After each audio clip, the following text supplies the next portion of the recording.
This video is on solving systems of inequality, the application problems. So the first problem, number 1, you can work at most 20 hours next week. You need to earn at least $92 to cover your weekly expenses. Your dog walking job pays $7.50 per hour. And job as a car wash attendant pays $6 per hour. So first thing that we want to do is write a system of linear inequalities to model this equation. So first off, we want to think about this in two separate ways. The two things that this problem talks about is money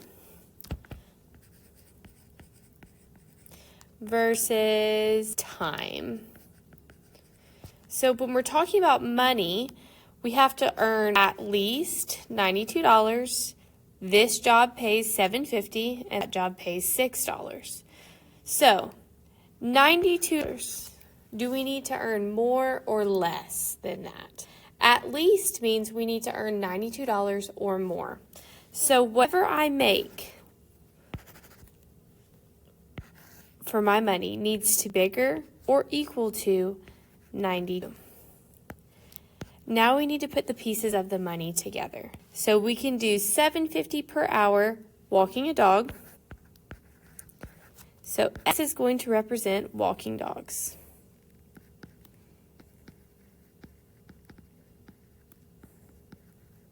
And it's going to be my hours, how much time I spend walking dogs. And then Y is going to go with $6. So $6 for every hour that I'm a car wash attendant. So I'm going to add plus 6Y. So Y is going to be car wash.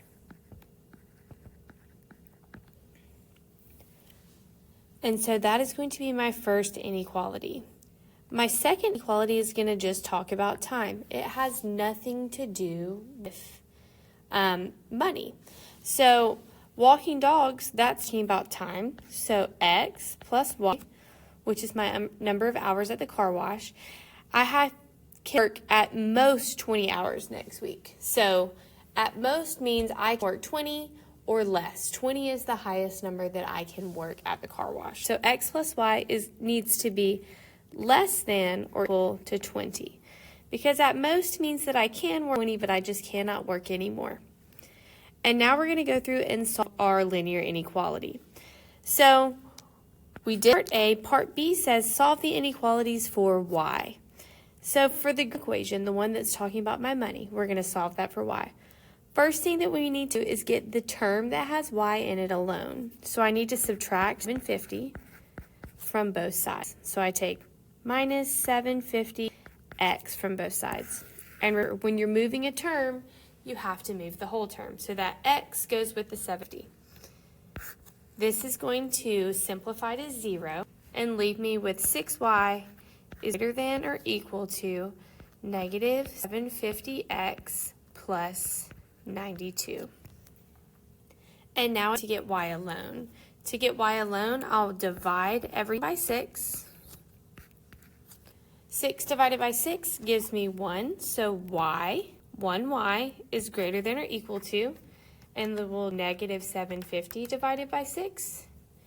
That gives me negative 125, and I'm actually going to change it to write it in a fraction here, because I know I'm going to have to graph, so fraction form is going to be the easiest. So in my calculator, when I get that negative 1.25, I'm going to press the toggle button right above the inner sign, and it's going to give me negative 5/4. That x comes down, and then we do 92 divided by 6, which is not a pretty number, it's 15.3.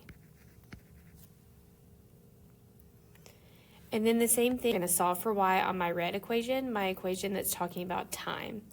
I'm going to subtract x from both sides. That leaves me with y is less than or equal to negative x plus 20. Next thing that I need to do is I need to go to my graph and scale it. So I know that my y-intercepts need to be at least 20.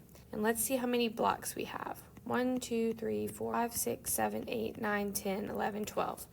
I only have 12 blocks, so I can't scale by ones. So my next best option is to scale it by twos.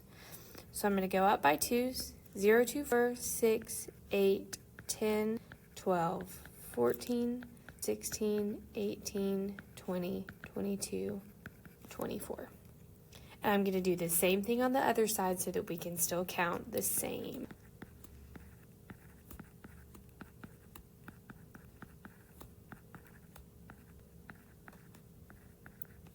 And now I'm going to graph my green equation, the one that's talking about money. And it says my y-intercept is at 15.3. So I'm going to go up. Here's 15.3 is a little bit higher. So I'll make my point right about here. And then I'll go down 4. So 1, 2, 3, 4. Sorry, down 5 over 1, 2, 3, 4. This is going to make my line. And if I don't have a x-intercept, I'm just going to draw that line as straight as possible. We know that it's a solid line because it's greater than or equal to. And in a second, we'll shade above. We're not going to do that quite yet, so then graph my other line here. My other y-intercept is positive 20, so we're going to go up to 20. And then my slope is negative 1, so down 1 over 1, down over 1, etc., all the way until you get to your x-axis. Straighten out line. We also know that's a solid line because it's less than or equal to. Now I'm going to shade. So the green line was greater than or equal to, so we're going to shade of on the green line.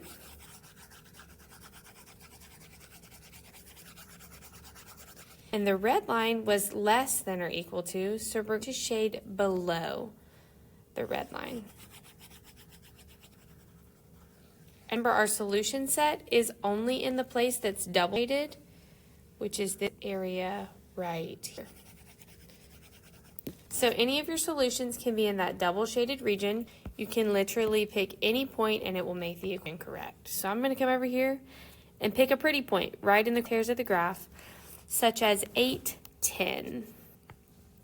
Change this so that we can see it. So the point that I picked was 8, 10.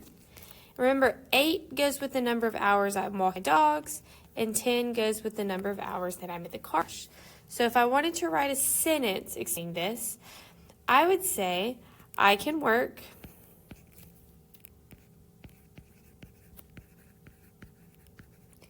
8 hours walking dogs and 10 hours at the car wash to make at least $92.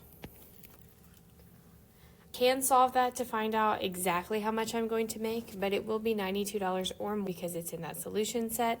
And if I add my hours together, 8 and 10, that gives me 18, which also validates my other problem, which 18 is less than 20. So, perfect. Moving on to number 2. We're going to treat this problem with the same idea. So it says Charlene makes $10 per hour babysitting and $5 per hour gardening. She wants to make at least $80 a week, but can work no more than 12 hours a week. So, like we did earlier, we're going to make an equation for time. And then we're going to make an equation for money. We're going to do our time first. So, X is going to represent babysitting. So, hours babysitting.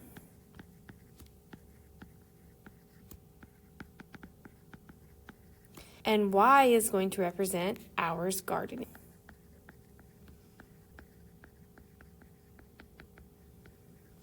So if I add hours from babysitting and gardening, so X plus Y, I can work no more than 12 hours a week, or Arlene can work no more than 12 hours. So however much time she spends has to be less than or equal to 12. Next, we'll do our equation about money.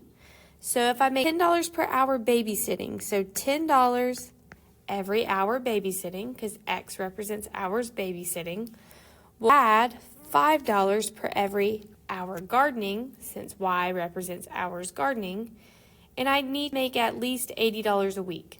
So all of this has to be greater than or equal $80 per week. Now we need to solve them for y so that we're able to graph them. So my purple equation on the left, to get y alone, the only thing I have to do is subtract x from both sides. And I get y less than or equal to negative x is 12. And then for my money equation, to get y by itself, the first thing that I need to do is move the term with the x to the other side by subtraction. 10x minus 10x subtracts to be 0. And then I'm left with y is greater than or equal to negative 10x plus 80. Now to get y alone, we'll divide by 5. And I get y is greater than or equal to negative 2x plus 80 divided by 5 gives me 16. So now that both of our equations are simplified, we need to graph them. But just like we learned last time, graph does not go up by ones to make 16, so I'll have to scale it again by twos. So 0, 2, 4, 6, 8, and so on.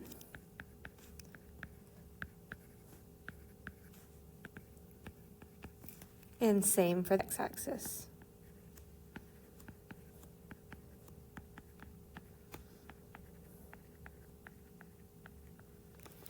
The first thing that I'm going to graph is my equation for time. It says my y-intercept is 12 and my slope is negative 1. Since my graph is scaled by 2's on both x and the y, I can count boxes the same that I would if it was scaled by 1's. Because if I go down 2 and over 2, that's the same thing as a negative 1 slope. This line is going to be solid since it's less than or equal to. And then we need to do the same thing here. We start at 16 for a money equation, and my slope is negative 2. So we'll go down 2 over 1, down 2 over 1, down 2 over 1, until I get to my x-axis. Draw my line. That was super crooked. And again, this one's going to be solid since it is greater than or equal to. Now when it comes to shading, we will go through. And the first one that I'm going to do is the purple line. So less than or equal to purple, which is right here.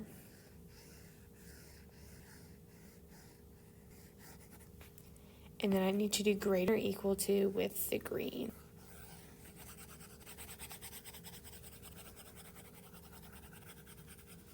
And as you already see as I finish this shade, we only have a very small area where our solution can be. So you can see this double shaded region right here is where our solution will be. So I'm going to go in and pick a point. I'm going to try to pick a pretty point again, which is here, 8, 2. And remember, any point in there can be a solution. Any point in the double shaded can be a solution. I'm always going to try to pick a pretty, like 8, 2, 6 and 4 could also be one, 10 and 2 could be one, just so it makes it easier for me to explain the answer. So finally, writing a sentence about what the solution means. It says, I can spend, or Charlene can spend 8 hours babysitting,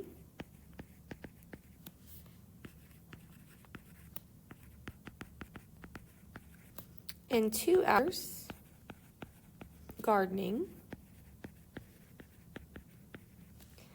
to make at least $80 and spend no more than 12 hours working.